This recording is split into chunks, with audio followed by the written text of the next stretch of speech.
तो आज हम पढ़ेंगे हिंदी साहित्य का इतिहास। हिंदी साहित्य के इतिहास को कितने कालों में विभाजित किया गया है? तो हिंदी साहित्य के इतिहास को 4 कालों में विभाजित किया गया है।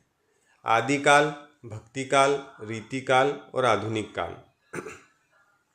परीक्षा में पूछे जाने वाले प्रश्नों में इन कालों को और किस नाम से जाना जाता है और इनकी प्रमुख विशेषताएं, प्रमुख कवि और रचनाएं, इनसे संबंधित प्रश्न पूछे जाते हैं।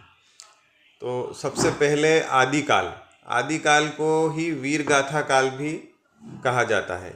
वीर गाथा काल को और किस नाम से जाना जाता है, ये प्रश्न परीक्षा में पूछा जाता है।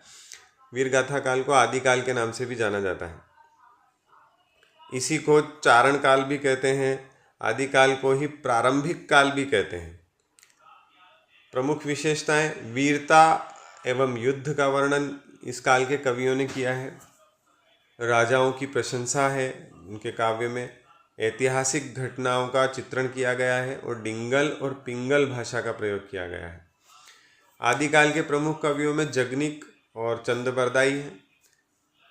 और चंदबरदाई की रचनाएं पृथ्वीराज रासो और दशावतार वर्णन। जगनिक की रचनाओं में आल्हा खंड और आल्हा। फिर है भक्तिकाल। भक्तिकाल को ही हिंदी साहित्य का स्वर्ण युग या स्वर्ण काल कहा गया है।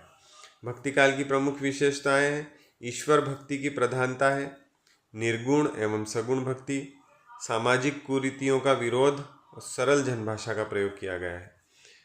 प्रमुख कवि हैं कबीरदास जी और तुलसीदास जी।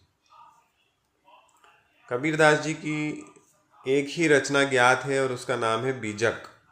और बीजक के ही 3 भाग हैं: साखी, सबद और रमेनी। कबीरदास जी के जीवन परिचय में अगर 2 रचनाएं पूछी गई हों तो उसमें बीजक लिखना है। और बीजक के ही 3 भाग हैं: साखी, सबद और रमेनी।